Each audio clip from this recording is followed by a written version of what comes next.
Hello and welcome to the Digital Marketing live stream with myself, Dale Davis, hosted by Explosion Ninja. And today we're going to be talking about the important parts of your website and how you optimize them to make them convert a little bit better, earn you more leads, earn you more sales. So it really depends on whether you're a service business or whether you are an e-commerce business. Either way, we're going to make things a little bit better for you in terms of performance. But I'm not going to be doing this alone. In a moment, I'll be introducing our guest for today. But beforehand, I'd like to just cover a little bit of housekeeping. If you have any questions, make sure you keep those for the end so that we can just go through them. Some of the questions might be answered within the presentation. But if you are active in the chat at all today, whether that's telling us where you're watching from today, or if you do have a question, which I will bookmark and keep for the end, yeah, you'll be entered for a prize draw for this book, How to Get to the Top of Google. So I have a little paperback copy, which you will get posted to you with everything you could possibly want to know about getting to the top of Google. Plus, there'll be some SEO checklists for you to use, plus a free review of your website worth £197. So if you're interested in getting to the top of Google and knowing how to convert better or rank, get more organic traffic, all that business, be active in the chat here today. But as I say, I'm not here on my own. I'm very thankfully joined by one of our best ninjas. Welcome to the chat. Welcome to the chat. Welcome to the stream, Joe Barlow. Hello. Hey, Joe. How are you? You all right? Yeah, I'm good. I'm already mumbling and stuff, and I haven't even touched my coffee yet. So, yeah, let's see how this goes. Deepesh, hello. Lovely to see you. I haven't seen you in a short while, so it's nice to see you back this Friday afternoon. We are going to get straight into things, aren't we, Joe? So let me just pop this over here. So, actually, let's bring the volume down a touch, because I'm getting absolutely deafened by that. Lovely. So, questions at the end. If you have them, drop them in the chat now. We will pick them up. 12 important parts of your website and how to optimize them is why you're here today, Joe. But you don't work alone, do you? No, I have an absolutely awesome team who I work with.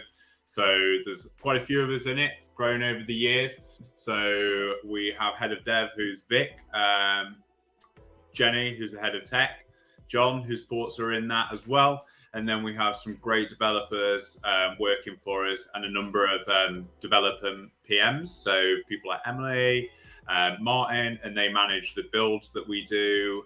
And then there's myself, who works in ad hoc development, which is kind of tactical fixes, and then borders on the kind of conversion rate optimization piece, which is kind of what we're going to touch on today with the work and some of the things that you can do with that. And that's all kind of for the campaigns that we run, or sometimes individual clients will come and ask us to do specific jobs. And then we have a great design team such as Benz and Andre, who do amazing work for us, both for the website builds, but they also do great design work for socials, PPC, ad campaigns, that kind of thing. So really mixed bag, but we offer like a kind of full service solution here with some amazing expertise within the team. Yeah, so whenever you see us sharing websites on our live stream, so we have live streams on a Wednesday and a Friday, we try and pull up the client campaigns where we can, when there's not like an NDA or anything like that in place. And when we're giving them examples of this is a high converting website, this is a website that converts at 84%, 48%, who knows where it is, but it's going to be higher than your average bear. It's designed by this team. So it's Joe and the team doing those fantastic websites. So you really should pay attention to what's coming up, because Joe and the team really know their stuff. It was the first thing we're going to look at is what optimization actually means, Joe. Yeah, I think it's really important to have this grounding. So I've done a few of these already, and I really wanted to focus with this one on kind of 12 areas and break it down and things that are actionable and you can look at. So really the overview to what optimization is, it is getting it to the best that it can be, essentially. And that is a process. It's not one thing will fix everything, but it's really the basis for the process, I suppose, and the I think the word for it, the belief system behind it, I suppose, almost, is that it is iterative and it's always pushing that site to be that little bit better. There's always somewhere that you can optimize. It may not be the main priority pages once they're super working for you and working well, but it's really just going down that. And what I want to do is show you some optimizations on this, what success looks like for them, both in the dev world and also for your business. And then look at really understanding the impact and measuring success. Because I don't know about you, Dale, but I do find that there's so much data out there now. And I really imagine that if you're new to this or you're starting out, it might be quite overwhelming to know where to start. So I hope that today will give you kind of some idea behind where to start and what you should focus on to get you started. Yeah, absolutely. I think there, as you said, there's a lot of stuff out there, and it's kind of sometimes hard to know where to begin. I think this is, having seen the presentation and been part of preparing it for today, I think it's going to be really well covered, exactly the areas like where people should be starting. And you talked about it, there's a lot of data out there, but actually data is quite important for conversion rate optimization. Isn't that so? Yeah, 100%. So, like, there's a really good thing called the evidence pyramid, and I've used it before, and it's really what you're basing your decisions on. So, it's taking you from assumption and best practice to data-led, evidence-based hypotheses and tests. So, for me, that's a really important distinction. It's not to say that being on the lowest with, assumptions and best practice is wrong. It's a good place to start if that's all you have, but there is quite quickly a way to get to the get to the point that you're a little bit further ahead maybe than some of your competitors, or basing it on just that little bit more detail in what you're doing. So really, to be data-led and evidence supported, you want to kind of follow these principles that we're going to go over. The first step, which is kind of coming up next, is really about the sales funnel and its stages. So what I would potentially do here is have a little look at some couple of models really that are called ADA, which is a really simple one, which is awareness, interest, desire, and action. It's something that's kind of super crucial in understanding where your consumer that you're going to target sits.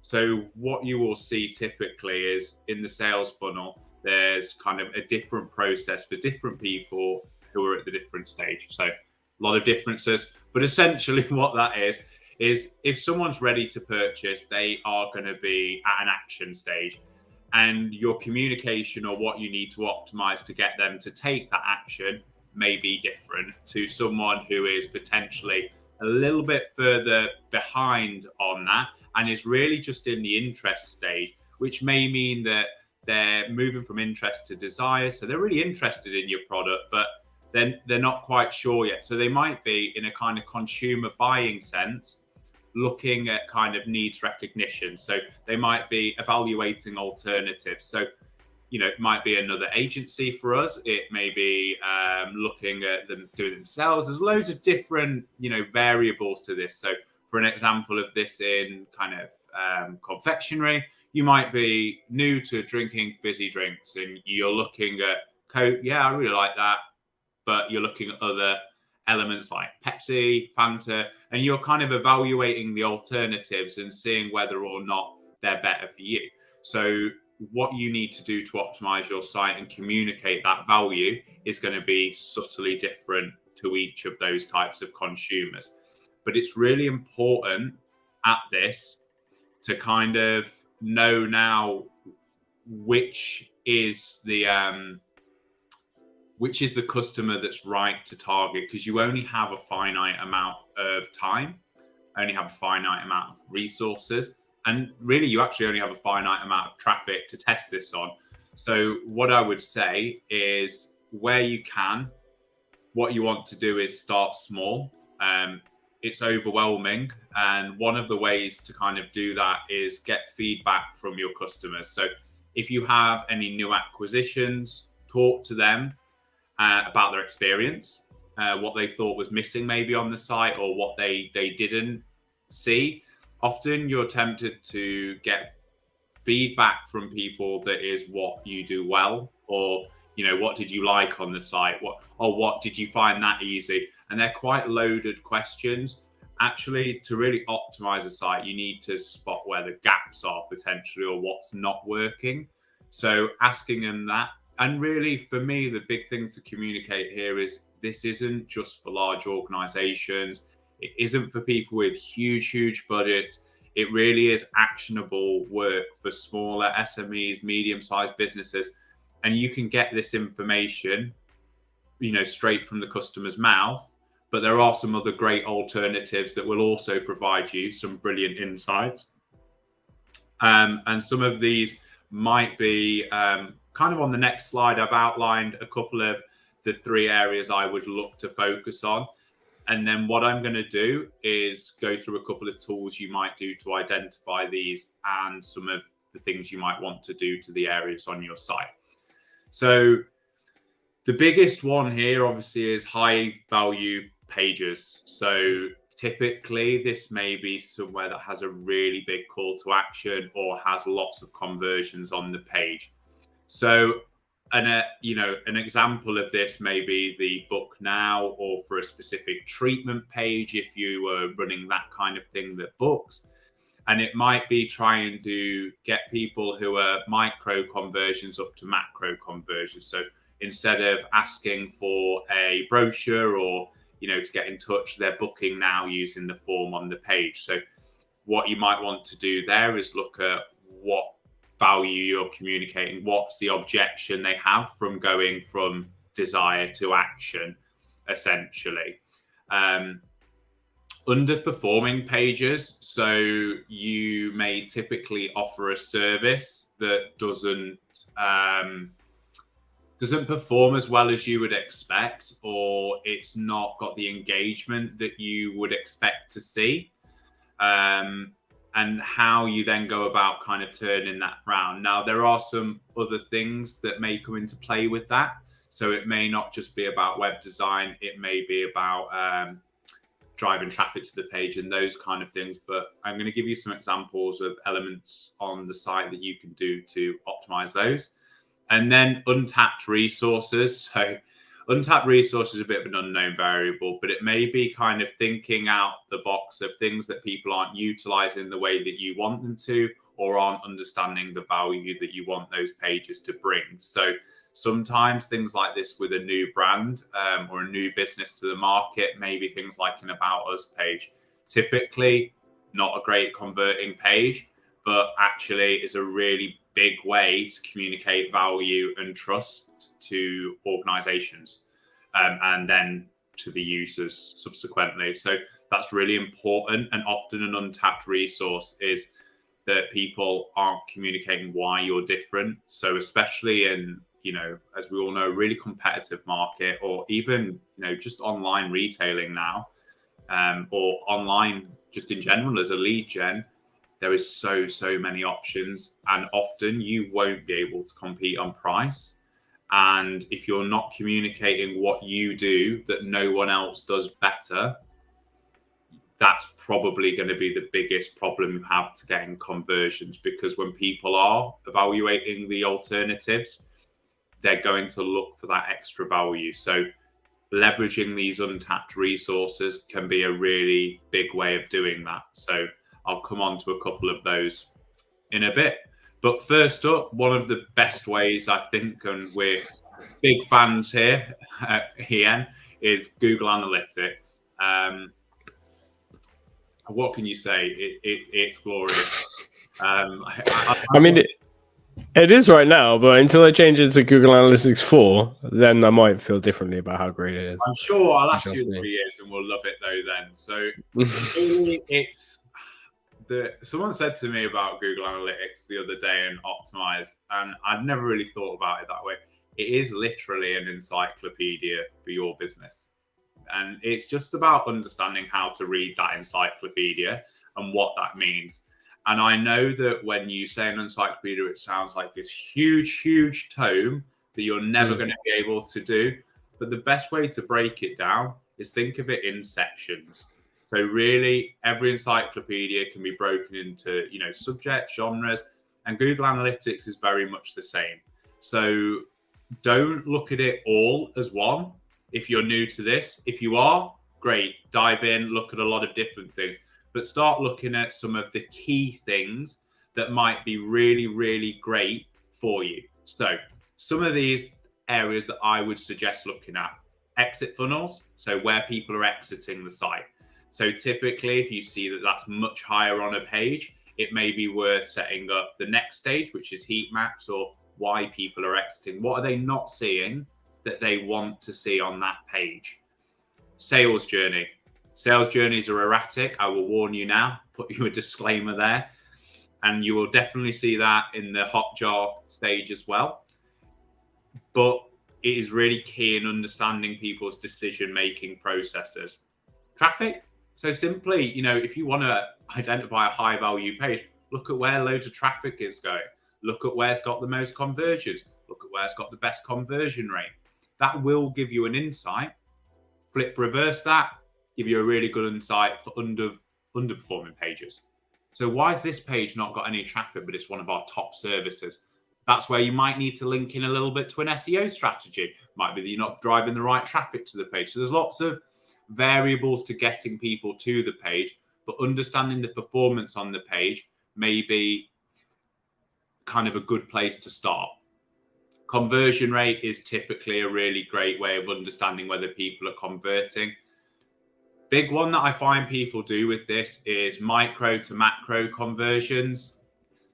They are the same thing, conversions, but micro may be that they are in a different stage of the funnel than you in macro. So it may be that they're interested or putting desire. So this may be where you need to present them with different information, another untapped resource. Maybe you've got a great white paper to hand or a case study that might help sell them on you, might communicate what you can do that your competitor can't. So those types of things are the kind of 12 crux that we're going to be discussing in a minute. And then traffic source.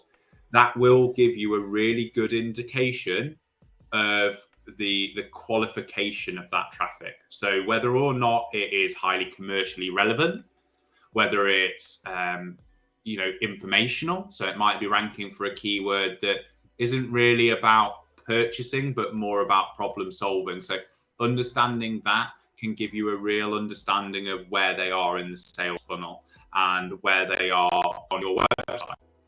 And so that's kind of my overview of GA. There's some amazing videos that will go more in depth on it, but typically start looking at some of those and they will give you some great insights on to where to start optimizing and what page to start on.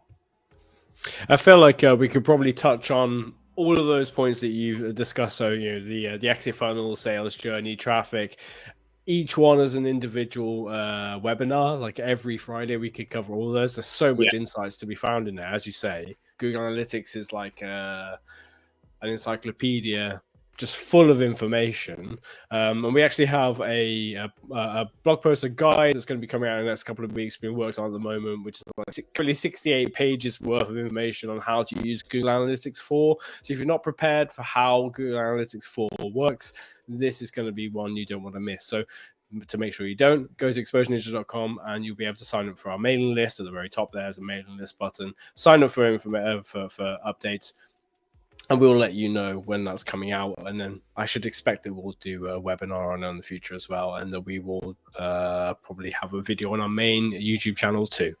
So do keep an eye out for that. But you said this wasn't the only tool that you were looking at, no, Joe. So I think this, for me and some of the community, this gives you a good basis for where might be good to target, to understand how customer is currently using the page. I would go on to my number one. Like I am a big advocate for it. I feel like I say this every time I come on this, but Hotjar, I love it.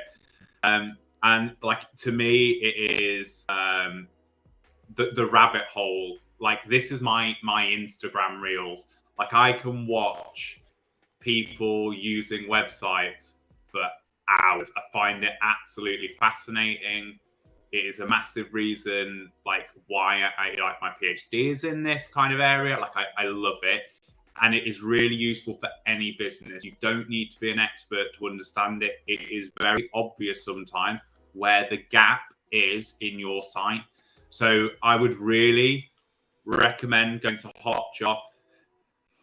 It's so well, so it's automatically setting up continuous heat maps. It's running a certain amount of suggests page sessions for free. You don't have to manually do it. So it's great. Like, honestly, just get it on your site. You can either install it on WordPress with a plugin, a bit of code through GTM, which is Google Tag Manager if you're unsure. So there's some really, really straightforward, easy ways to do it. Quick things to watch out if you are going to do it. Make sure you haven't got another one on there like Lucky Orange, Microsoft Clarity. Even in case you've had another agency or someone do that, might corrupt the data a little bit. Shopify, similarly, a little bit of code. So really, really simple to do it. And you'll also get the recordings on there for you. And you can watch exactly how someone's used your site and what they've done, where they've gone, what they've, clicked on. And then that will be backed up with the heat map itself, which usually we'll do it in 3 ways, unless it's on mobile, which is scroll, click, and I believe like touch. So really, really great. The other flip side, if you want some really, kudos points on it, put a survey on there. So similarly to asking customers straight away, have you found everything you're looking for? Why didn't you purchase today? Maybe don't be so direct, but have you found everything you were looking for today? Was there a gap in what you were expecting? It might give you some really great insights to do the next part on, which is the meat on the bones, which is 12 important parts of your website and how to optimize them. So really, that'll be the bit that we're going on to next. So whilst you've been having a little deeper explanation on how fantastic this tool is, Joe, I've just been giving people a little preview on what Hotjar does. So this is a recording from just 2 hours ago. Somebody in the UK on a desktop computer, it says here, using Chrome and Windows 10. It's maybe time for them to update to 11. Has been using our website. So there's a 3-minute 36 session, which you can actually speed up. But you see, like, the red lines show how people have been moving around the page. There's a period of high activity here, so they've clicked around. You can see them scrolling around on well, now it's stuck, but beforehand you could see that their arrow moving around and choosing which part of the website to go to, and then clicking on something. You can actually fast forward through it and see where they go next, so you can see which page they go to, and you can see them. Okay, so this is what they're reading through it, and you can leave little emojis for yourself to show, oh, this shows a bug. So you can have a look at this highlight later and discuss it with your web development team or us if you don't yet have one, and you can record that. Let's get rid of that. Yes. And then periods of inactivity. Okay, maybe how do I delete that? Okay, so you can watch them scrolling around again. What do? They click on request a free website quote or read more information, or who knows? They're doing lots of clicking at the moment, which I don't know what that means. It could be they're on a tablet device or something. Who knows? It looks like they're scrolling through. They might have like a touch mouse, but I think it's quite important to know. Like, I would say, looking at this, an overview, they're kind of informational searching or maybe comparing us. They looked at like our process to building theme websites. So they're obviously trying to validate us. They looked at our awards. So trying to find trust in us and then convert. So, really you can see what people are trying to find and you can validate that traffic source and the intent of people on those pages. And from that, we could go and have a look away and say, oh, where did he spend a lot of time in that 3 minutes, or her? Was it in the menu a lot? They seem to spend a lot of time there. Is it maybe not as simple as we want? Maybe we'll run a survey and just see whether or not people are finding the pages that they want. So really, this is kind of the 12 important parts and how you can optimize them. I think what I'm going to do really is go over the type of optimizations with you, some of the ones that you might do, and then look at really you should be kind of creating your hypothesis and understanding what success looks like. I would say when we start this and go over, you need to understand what success looks like to measure whether or not it's worked. So just note that. And that might mean that you need to take a baseline of, how many conversions were on there, the page insights, a heat map from before the changes, those types of things, so you can do direct comparisons. And by direct comparisons, I mean, if you're going to compare, 7 days to 7 days, don't do Monday to Monday and then Saturday to Saturday, because it might have completely different consumers on it. Try and make the test or the comparison as like for like as you can. And really, a quote, the objective of web design is to direct the consumer to the goals that the web designer sets. So really the page, the goals that it has, and what your user does is whether or not that page is successful. So one of the big things I will say to you on this is called cognitive overload. So asking people to do too many things is not going to work that well, because people will get confused and not know which action you take them to do. So simplicity and communication is key.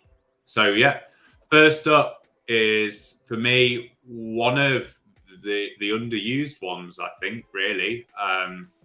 I often see it. People don't do anything in their header.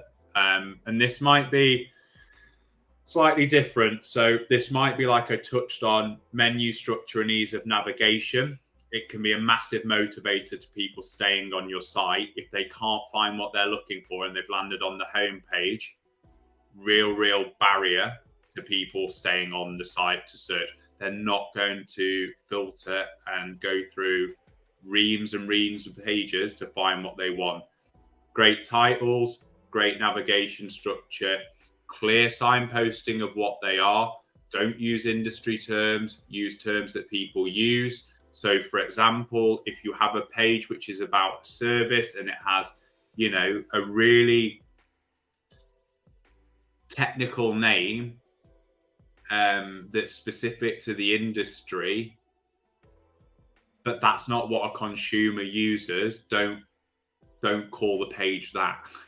Like maybe test calling it something else. So it may be, I'm trying to think of something, types of welding. You might need a welder in your service page. Don't put oxyacetylene welding if the person who's looking at it doesn't know the difference between MIG, TIG, oxyacetylene. They're not going to understand where to go. Simplify it for them. Aim the content and the pages and the navigation at your audience, not at your internal staff. Is a big one. So that's something I would look to optimize. Can be done simply, and you can try one page with a redirect and see if it looks to be having a better click-through rate. If it does, then you can look at doing maybe a bit more work and, updating the page content and the H1s and doing some more. But it might be a quick way to test whether or not that is a barrier to people getting to that underperforming page, for example. The other one is incentives and relevant contact information. So a small optimization. If you don't have any contact info in there, pop some in. I know that, typically we would say put everyone in, make it as easy for someone to get in contact with you as possible. Absolutely. But if you don't man phones, or you don't have people on your phones and you're not going to answer your phones, don't put your phone, because it's likely to not be the greatest experience. Put your email, for example, or put, the way that you want someone to communicate with you, but also that's going to give them the best experience. So similarly with socials, put socials up there if you have them and they're used. Don't put socials in that you never use. It might look like you're inactive. It might not be a great trust signal. So really focusing on that. And then the other one that you can really test quite simply is CTA. So in the top right, you'll see request a free brochure. I think one of them is email us. Try a different bit of text in there, a different incentive. See if that has a higher engagement. Run it for 3-4 weeks. There are tools to do this in a much more robust and strict way, like Google Optimise, which I'll touch on in a bit, and you can run it as a split test. But if you just want to try and you're not comfortable with that, these are some of the big areas that I would look to optimize first, or that I know to have big impact on page metrics. So yeah, that would be my header one. Really key. And make sure if you're going to do it, you do it mobile friendly. The second one really is a big area. So homepage hero images. So you can test these differently, but making sure that the image communicates it correctly with the consumer, really. So really, there's a lot of research about this, and a lot recently on kind of the effect of web aesthetics on psychology and consumer using color and imagery. It's, short story is it makes a lot of difference. So you can try different colors. So try different overlays, whether that's like a sepia or whether that's a blue. Try and match it up with the type of industry, different images to see if they're more engaged. So, try a better high quality image. Try something that's a little bit more of the product in its environment. So, for example, if you are selling a particular product and it's just of the product, maybe show it being used so people can visualize how that is being used and see the difference in conversion rate or click-through rate of those. Another way to do this is different CTAs and incentives. So you might look at putting more trust signals on different types of book now, as you can see here. And then also look at updating the headline and USP bars. So this can be a great way to communicate value. We've typically found that while, e-com is a great place to put it and you often see USP bars, I would also recommend maybe looking at it in a lead gen context. If you provide quotes and you do it within 24 hours or you do that type of thing, communicating that there removes an objection, removes the barrier to someone, clicking through that form and connecting with you. So that might be from getting someone to desire to action. If you're wanting to have a longer sales funnel, it's a maybe more committal purchase, maybe try putting a brochure CTA on there so someone can download and get in contact and evaluate you in a different way. So yeah, that's one of the examples that I've got there. I think I've got another one coming up next. And this is, a great example. You have a video on your homepage. What we might do is try testing a different version of the video. So is it more popular? Is there a better click-through rate on that video? That might only to us be classed as a micro conversion, but it's showing page engagement and it's showing that people are engaging with the content. Similarly, with the CTAs there, we may change that or update that to have a different one. Maybe we direct them to the case studies page. There's a lot of alternatives here.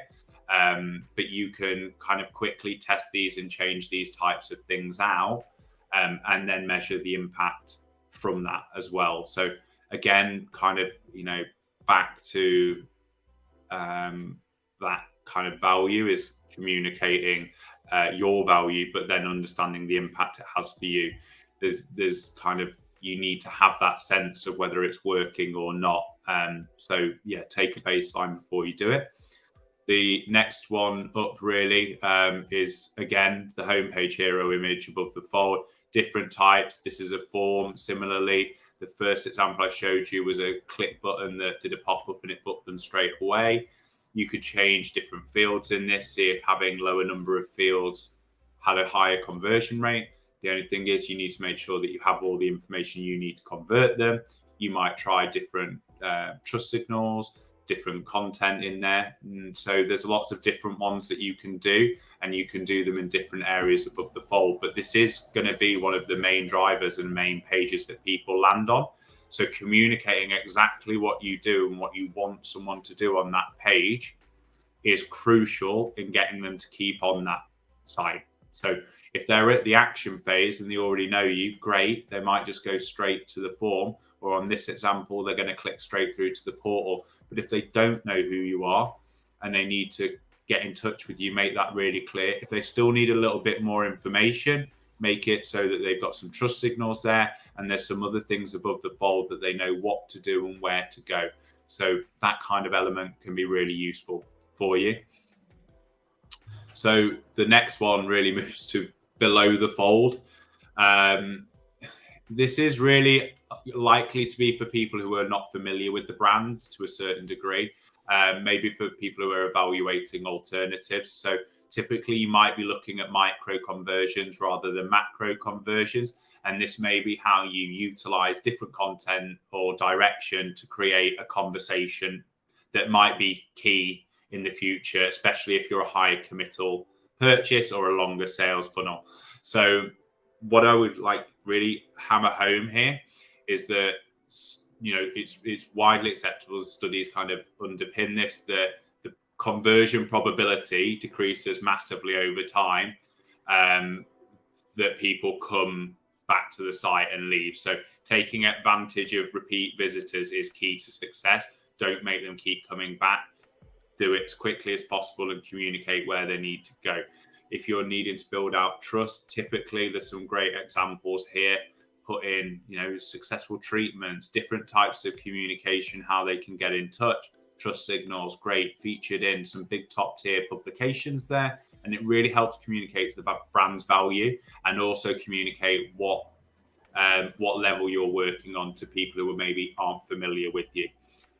So yeah, really that's kind of the above, below. There's a lot more to it, but maybe trying different content, different CTAs, and bringing out the value to those types of consumers will be a big place to start. Secondly, again, this is homepage, but slash everywhere, mobile first. Make sure whatever you're doing is mobile first. It's a really big influence on people's purchasing or engagement with sites, especially online. You need to prioritize the way the site works on different devices, especially if your traffic source is predominantly mobile. It is not uncommon, I would say, for people who have high traffic of mobile users to not have a mobile optimized site. And then you start making it mobile first, and suddenly the engagement, page interaction, and conversion goes up. Really have a look at that. Scroll depth is a real thing. So have a look at how you're presenting the information on it using accordions, interactivity to keep people engaged, scrolling. So if you have a USP bar similar to the top left one there, that's, you know, 4 rows deep because it's stacking on top of each other, maybe put it in a rotating bar to keep that scroll depth up and make the page just that a little bit more aesthetically pleasing compared to kind of alternative competitors. Making sure that everything's clearly signposted for different design sizes. It's not really something that you can test typically if you don't have an already mobile first site, but moving it and optimizing it towards this place is always going to be a good idea. So making sure that that's in your head moving forward. And I truly believe it will become more and more important as it goes on, and Google most definitely sees it as important as well. So a number one area, homepage, you know, maybe your priority page first if that's the main page people land on, or the main page that has mobile traffic. But overall, you need to be looking at moving it to that way. And then, yeah, last up, footer is a great way to keep people engaged. Typically, it tends to be people who are evaluating you much more. So it might be a missed opportunity for people who aren't doing this, but they're often very keen on finding the answer to a question, or they're wanting to engage. So offering ways to communicate or extend the value of your brand to improve this. So typically mailing lists, communicating that in there, adding an incentive. If you're an e-com or an retailer, it may be giving them 10% off their first purchase. Really great things that you can test. So, you know, subscribe to our mailing list is maybe not the best lure, but we could look at adding a lure to that, or a pop-up or an engagement one to try and get a better engagement on that. And these can be really simple tweaks that you can make yourself without, you know, massive development time, and really understand the impact that they have. So that's one that I would say. And often you see people not putting it in the footer or a way to communicate with you in the footer. If someone's at that point that they want to get in contact, they're not going to scroll all the way back up to the top to find the place to get in contact with you. So give them a form submission, give them your contact details, and just shorten that journey for them down just a little bit. And I think I've got another example up there of the footer. Similarly, again, think, about how you're doing it and what you're communicating. We've got some great examples on ours, so have a look at those and you can see what we do to try and get people engaged with our content. I realise that I'm coming up and I'm only about 6 out of 12, so I'm going to try. You keep going, Joe. This is really insightful. Keep it going. Keep it going. Doesn't matter if we run over. It's fine. The About Us page. Now, I am a big advocate for the About Us page, and there are people, I think, in our industry who would say, it's just a page. It is just a page, and it is likely not to be a high converting page. I don't dispute that. My own research tends to suggest it is very, very key in building trust in your brand and communicating the values of the business. So I'll give you some examples of where I think this is very, very undervalued. If you are a business like this, was in Tea, they communicate in there the brand leverage. So what they do that their competitors don't, they give 20% of their profit back to the growers. It's a really unique selling proposition that their competitors don't have. They do a lot of philanthropy, a lot of charity work, so they communicate that in there. So this may be one of the main reasons someone buys from you. So for example, this is where I go back to talking about price. Their product is not cheaper than a retailer in the supermarket selling loose leaf tea. It's not.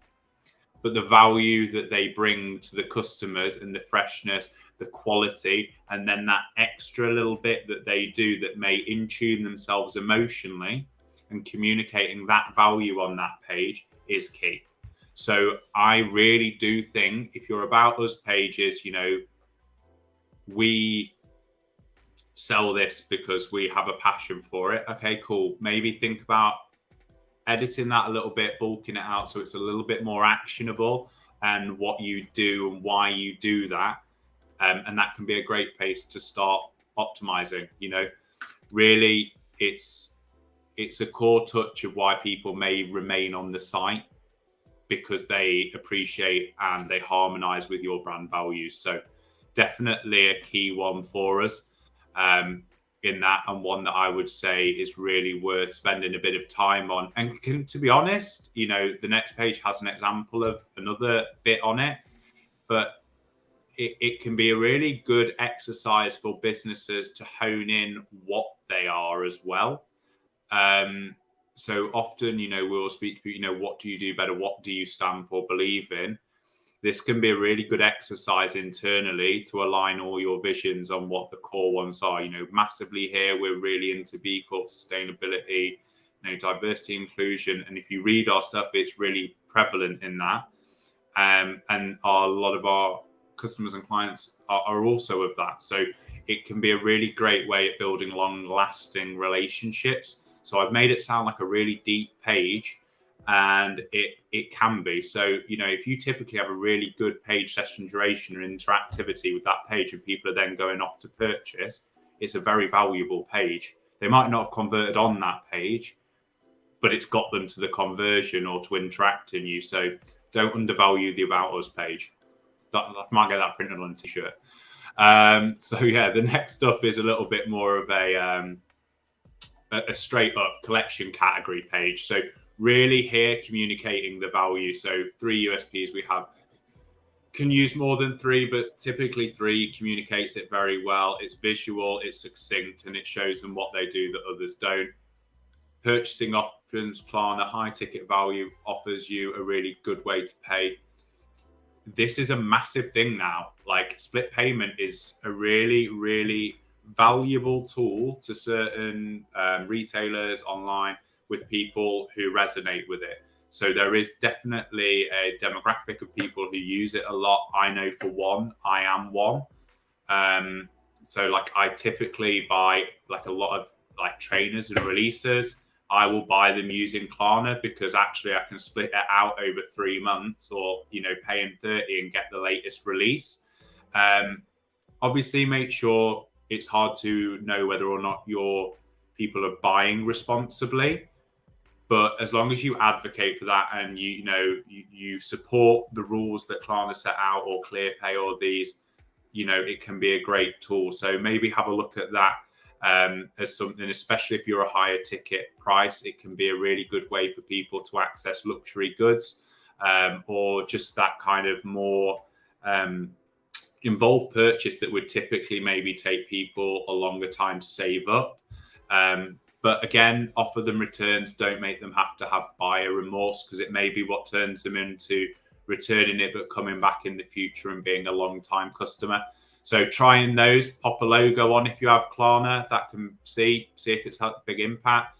Making sure you communicate above the fold what you do. So having a collection page that only has, office, well, actually, what are you? Why is it great? Give a bit more information. Great for ranking, and great for, communicating what that page is about and what you want someone to do. So yeah, definitely that. Test the language you use. You can research this with, users to make sure it's what they're using. Simple search intent and analysis will help provide suggestions on what to use, and really good ways of building out lifetime value of clients and average order value as well. So just be clear on the problem you want to solve and for which user you're targeting it for. So yeah, the next one is kind of a funny one, but it's the pricing page. Really, it's just transparency. If you're not transparent about it, it's very hard to evaluate alternatives. So I had this recently with a client where I was explaining, and we were talking about it, that where do you position yourself? Because they don't have any prices for the service that they offered. So how can someone evaluate effectively whether or not they want to get in touch? Because if you are within a range of services and you don't offer, where you sit, or clearly communicate that maybe you're the affordable luxury solution provider, or the cheaper alternative to get you there, it was a travel one, or the fully bespoke packaging, that kind of messaging and that kind of communication can really kind of connect with people and them understand. Or the alternative is to really offer them, a visual dynamic cue of how much you charge or where typically you start. So it's really just about objection handling and doubt, which will be the main barriers to people engaging with you on this. Just be transparent. People will often then maybe think that it's hidden fees, or that you're trying to hide the cost. If it's not that, it's more that it's a bit harder to quote for, and there's a lot of variables. Try and explain that to them, to get in touch for 15 minutes and we'll talk through your no obligation quote, for example, or not even call it a quote. Let's just talk through what your requirements are and see if we're the right fit, that kind of thing. It kind of makes that committal a little bit less, but brings them in. So try different CTAs on that, different content, and try maybe communicating that a little bit better. Again, there's another one. It just about evaluating it. Comparative tables can be really great, maybe not in the pricing page of what you're doing for the price, but what you offer that they don't. So you're communicating the value of it and where it sits compared to competitors, and it gives them that kind of insight into whether or not they wish to proceed kind of getting in touch with you. A live chat widget can be a really great one on this, just to make sure that they're not seeing, have you got all the information you need, that kind of thing. Good one for an exit survey as well, if it's an underperforming page or one that people are exiting from. And the next one's just another example, which is kind of visually showing it your business versus holistic businesses and what they do, what you do.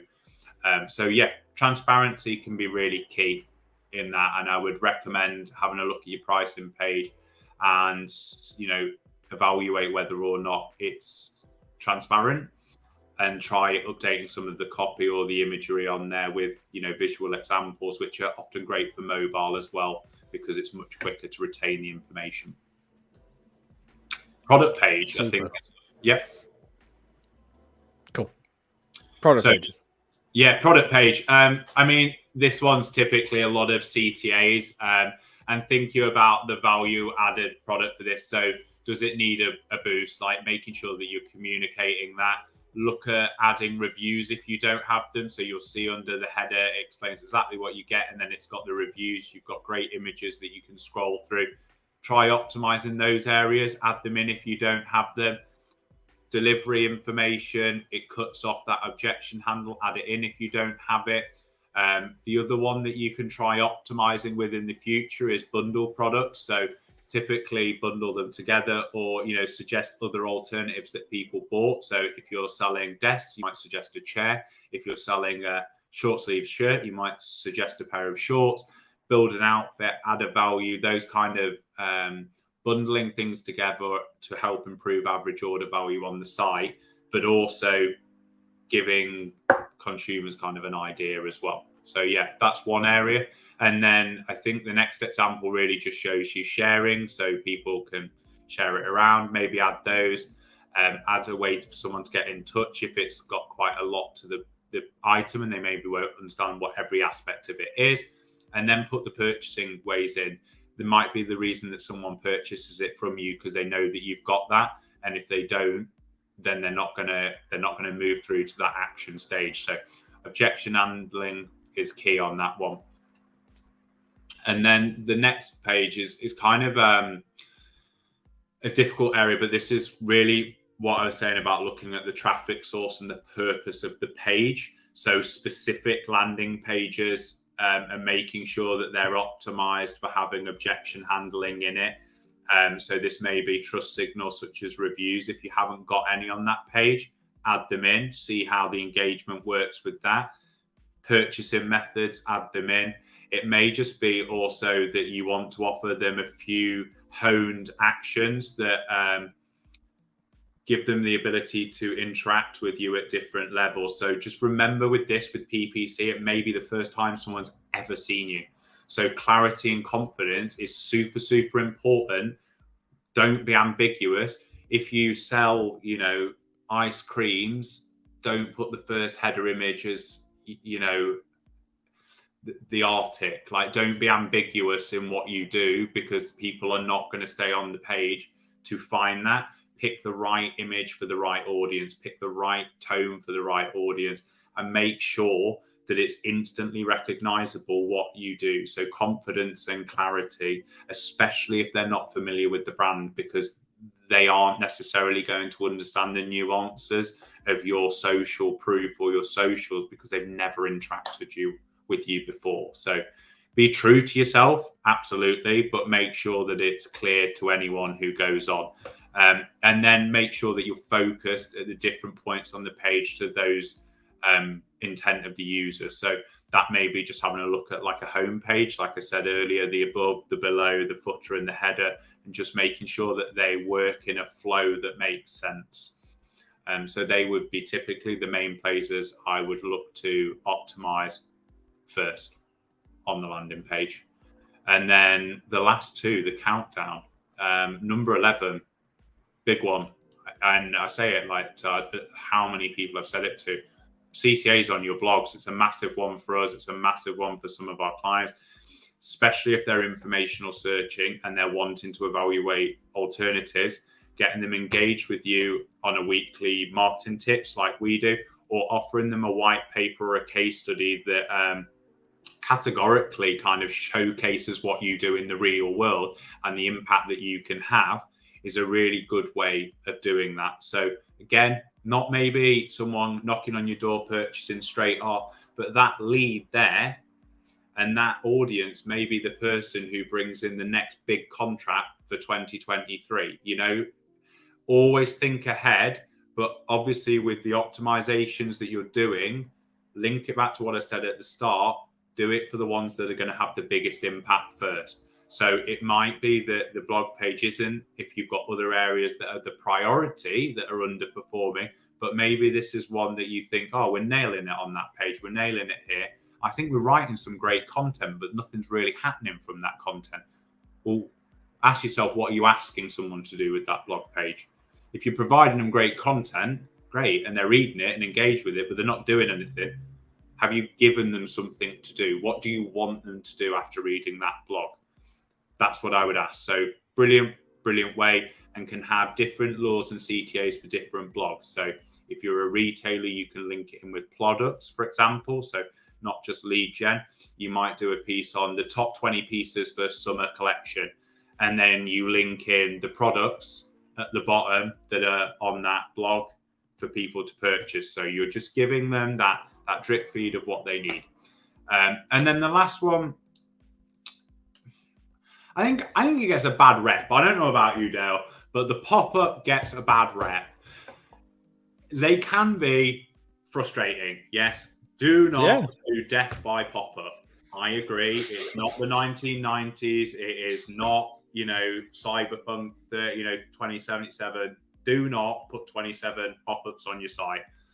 But one strategically placed pop-up that interacts and engages with the customer thoughtfully or offers them value is not going to be a bad thing.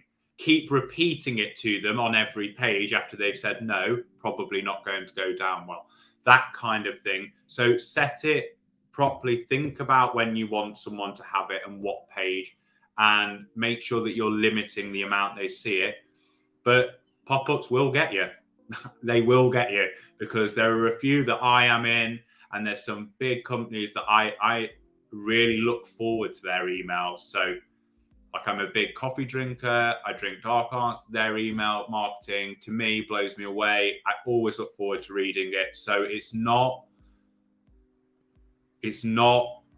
about the frequency, it's about the quality. So make sure it's targeted in what you're doing. But pop-ups are really useful, whether you're a lead gen or whether you're an e-com. You can add some great value there. So yeah, the next one really is just measuring success. I go back to this. You need to understand what success looks like before you do it. So there are evidence pyramid, like we spoke about, that are assumptions, and you think this is going to perform better because it's what the industry expects to see, or the Google Analytics tells this will perform. But you need to understand and make sure you take a line of what conversions look like and what the traffic's like, so you can compare it to what it's like done after. But please, couple of key things to not compare it to, and we see it a lot here with people, is this doesn't perform better. We're comparing this quarter to last quarter. That's absolutely great, but you're comparing October, November, and December in retail to January, February, and March in retail. They are not like for like. They are likely to be much more inflated over November to December. So just bear that in mind. Maybe look at going year on year. Maybe just look at doing it monthly. There's some different ways to do it, but just always have that seasonality in the back of your mind. And make sure that if you've ran a lot of promotions that weekend. Because if you're doing this, Monday to Monday, but one of the weekends you drove a 50% off sale, then actually the traffic maybe is slightly skewed. So just have a look at that and, measure the periods accordingly. So how to measure success? Conversion rate, look at the conversion rate of the page. Make sure you've set up all the conversions so you understand what they are and they're named properly. So don't have all conversions going off one. Make sure, you've got one for the CTA, one for the lower committal, and you understand which one is and what the value of that brings, and try and monitor the impact of that after and see if there's a correlation to sales in the future as well.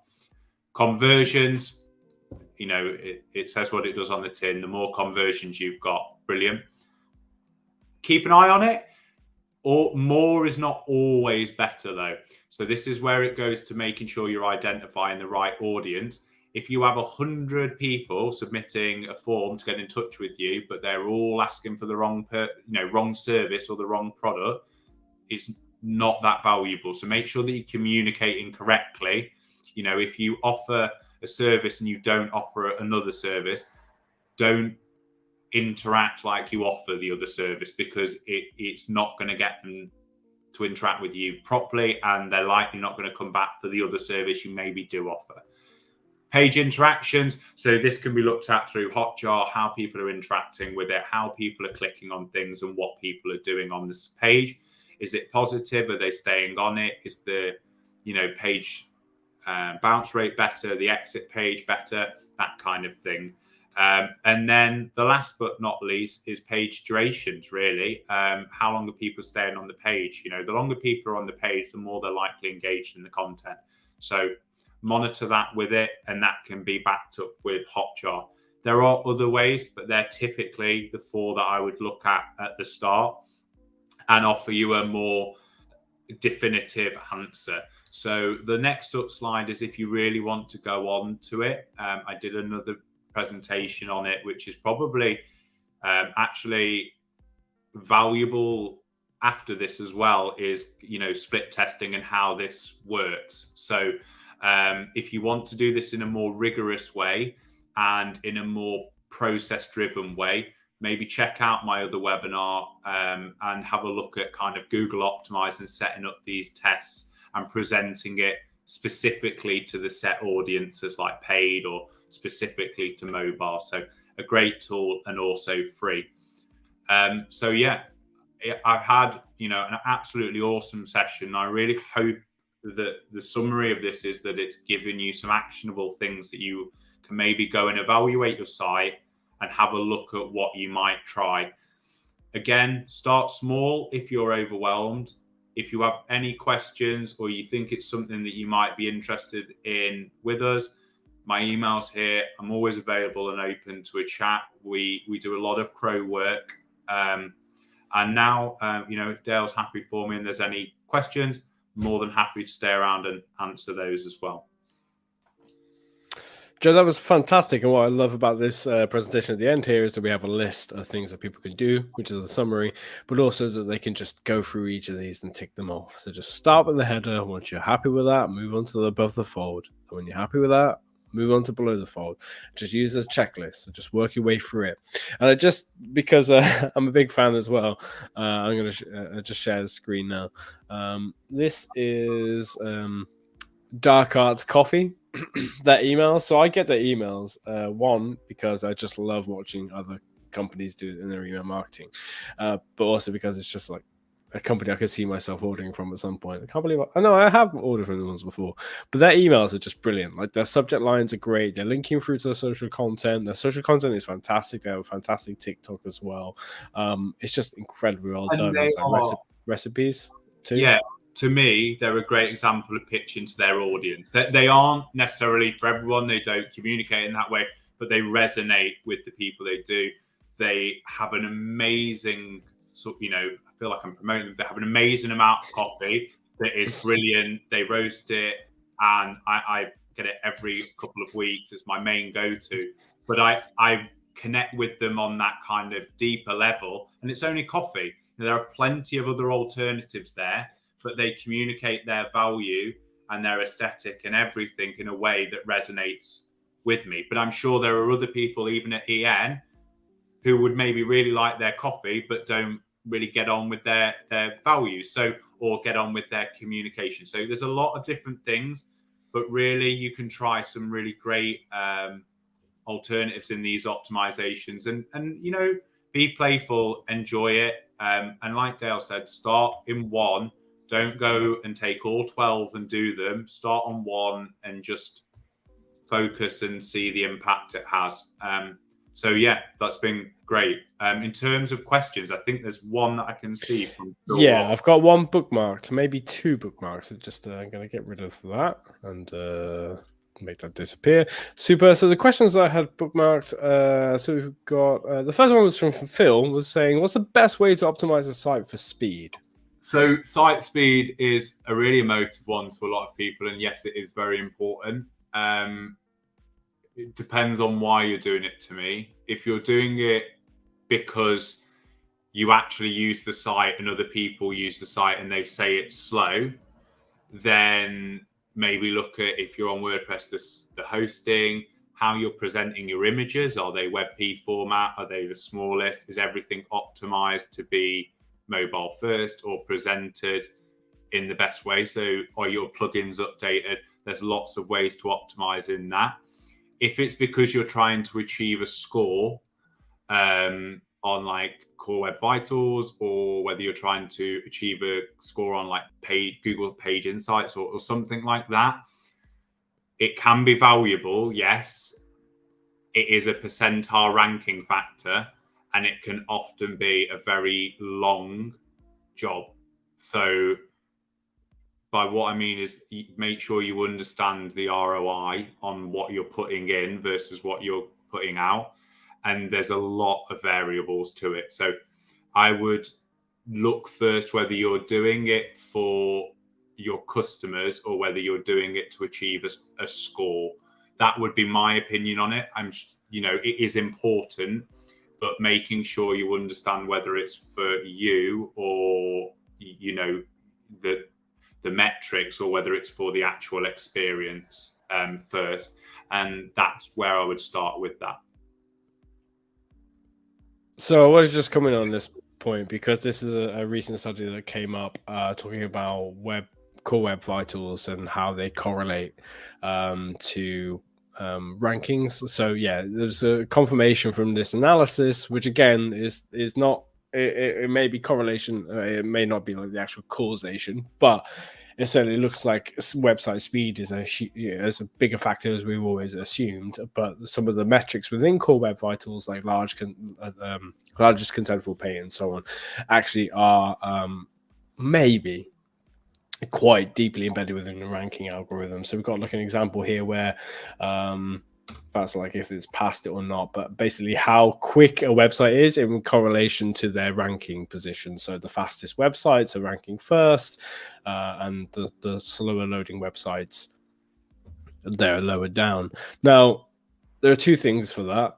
One, it may just be these highly authoritative websites, and they're just going to rank at the beginning there, and they're high ranking because they're just lightweight websites anyway.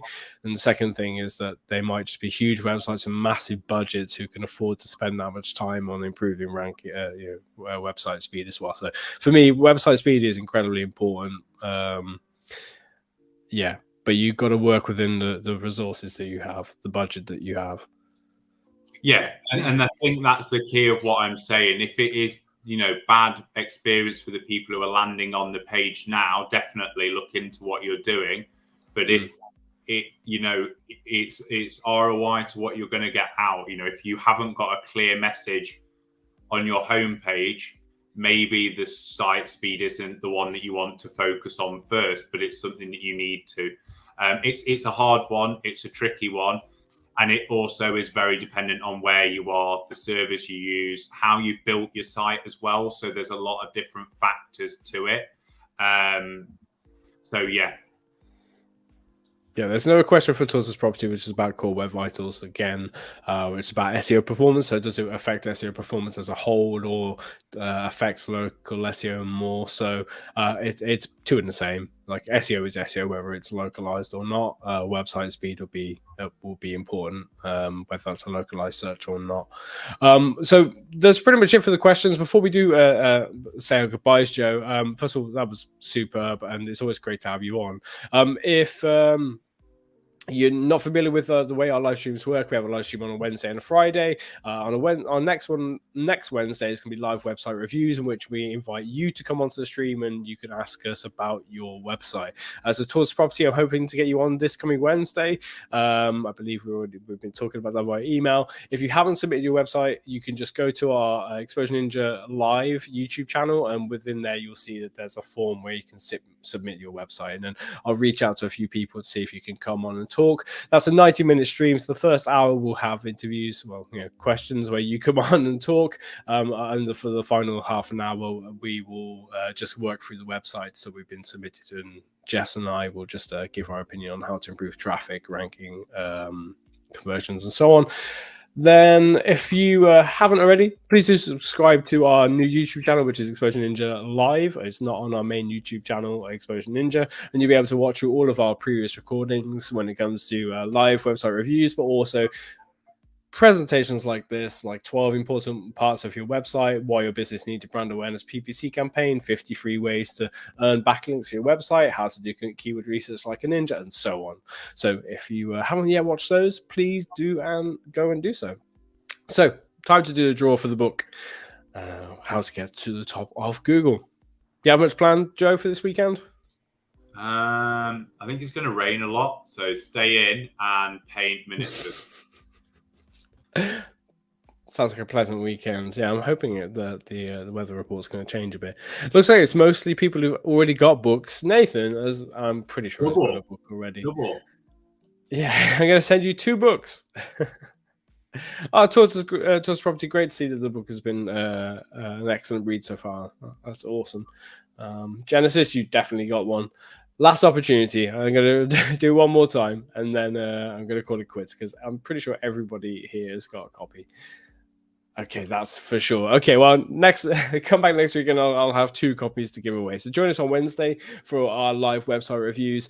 And if you watching this on the replay, you can just click. Oh, I'm gonna have to swap because I'm normally over this side. Just click right here, and there's a video all about how to increase your conversion rate. So this video right here. So have a fantastic weekend, everyone. See you on Wednesday for our live website reviews. Take care. Great day. Take care. Bye.